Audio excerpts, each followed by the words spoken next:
Hello, everyone. My name is Babak, and I will talk about radical economic transformations.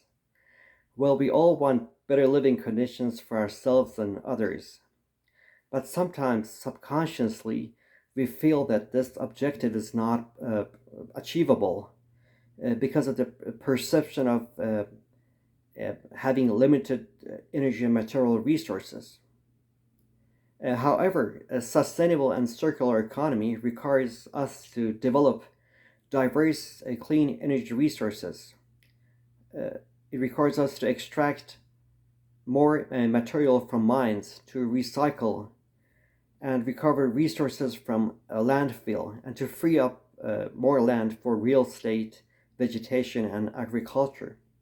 Therefore, it is possible to increase energy and material resources in order to have a Pareto improvement in the economical system and to meet our objectives for better living conditions for ourselves and others. However, this requires a radical economic transformation. And there's a need for investment in diverse and mutually dependent sectors. I will only just mention a few of them: R&D and healthcare, uh, communications, IT, energy development, robotics, material extraction, physical and chemical conversion processes, urban and rural infrastructure, sustainability operations, recycling operations, emotional intelligence methods that needs to be trained in businesses and other settings. And there are many other investments that has to be done in order to be able to have better living conditions for ourselves and others. Now, these investments they also open up a lot of business and government opportunities.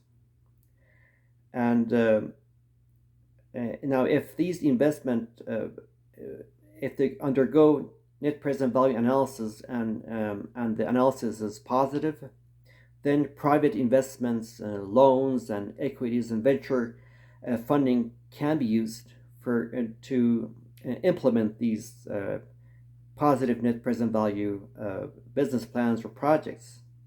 Now, if the project is a negative net present value project or business plan, then the projected that is, if the projected and discounted cost is more than revenue, there's a projected loss. Then, under certain conditions, government incremental subsidies can be used for these negative net present value business plans or projects to cover the loss of these projects. And as you're well aware, the implementation of these negative net present value projects, they could have a lot of impact on other businesses, and they could create a lot of business opportunities. And that could lead to higher financial transactions, overall financial transactions, due to the multiplier effect.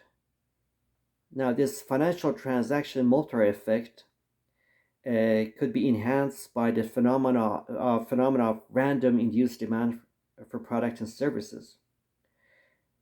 Now, so so these negative net present value projects, if they're implemented, they could have a lot of impact on other businesses, and they could lead to a lot of financial transactions. Now, when that happens, also there will be a lot of there will be increased government revenue, and a portion of this government revenue can be used to compensate for the subsidy funding, and the other portion is retained for government as government residual revenue that could be used elsewhere. Now, again, this requires us to have in the multiplier effect for financial transactions. That is, any investment in a specific business plan or project, it will have an impact on overall financial transactions because of the multiplier effect. But we want to boost this multiplier effect by this phenomenon of random induced demand. And now, the random induced demand for product and services, it's a phenomena that can only be achieved by cooperative effort of businesses and other organizations. And it is caused by exposure of people, consumers, and businesses as purchasers of product and services to a massive amount of influencing factors. Now, who makes those influencing factors? Well, it could be by businesses because of their upstream and downstream marketing technique that they use, or influential marketing, for example.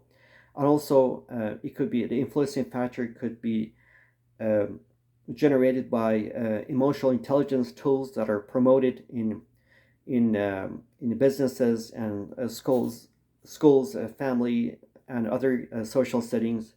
And this influencing factor can also be caused by the sustainable economy, the need for a sustainable economy and environmentally safe economy. And all of these are important in terms of producing that random induced demand phenomena. So, for example, in marketing, in downstream marketing, products are promoted by many innovative methods. For example, other than the usual advertisement, in downstream marketing, in businesses, they could tell customers and consumers about the enhanced potential value of their product or services that they're purchasing. So if the product or services, all the possible benefits are emphasized to the customers or clients, for example, in terms of the happiness that the product or service could provide, in terms of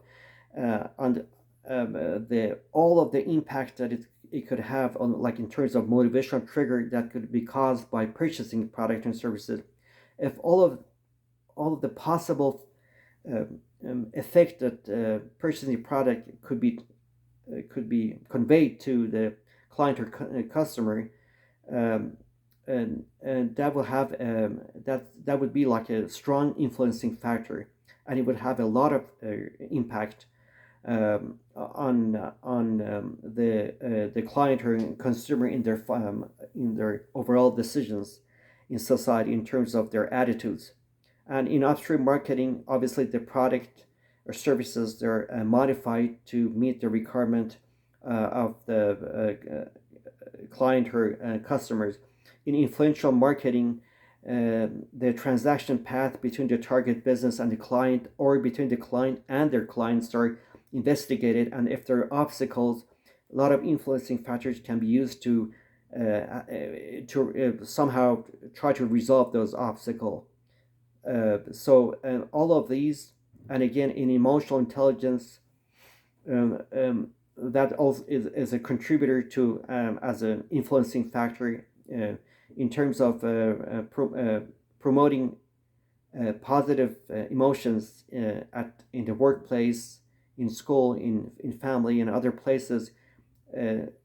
Basically, negative emotions like distress, the attempt is to replace it with a positive emotion, like eustress, which is like positive stress, as an example. And when in emotional intelligence, these tools that they try to emphasize in many different settings, it frees up a lot of energy that people have in terms of producing that negative that they initially used to produce that negative emotions. Now when the negative emotions is eliminated, there'll be more energy for positive emotions, which is a great.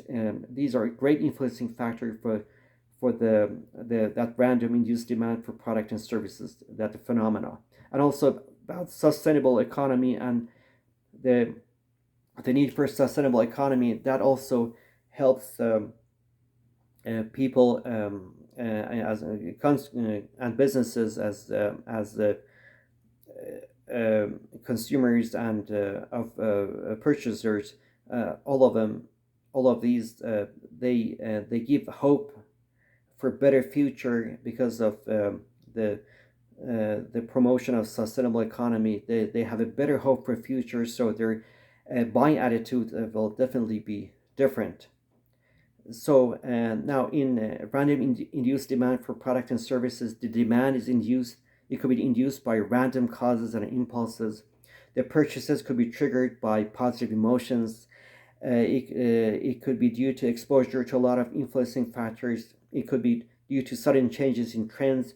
It could be the demand is induced by having a positive outlook on employment and future source of income, and it could be due to recognizing the full benefits of purchasing items, products and services, and also it could be due to being optimistic about future sustainability. So all of these factors will increase that dynamism in demand by this phenomena, which is random induced demand, and this will increase the multiplier effect that is needed for this investment in all sorts of diverse and mutually dependent sectors that I mentioned. So investment in many diverse and mutually dependent sectors is important, but beside that, in order to increase financial activity, we need that dynamism, which is called the enhanced.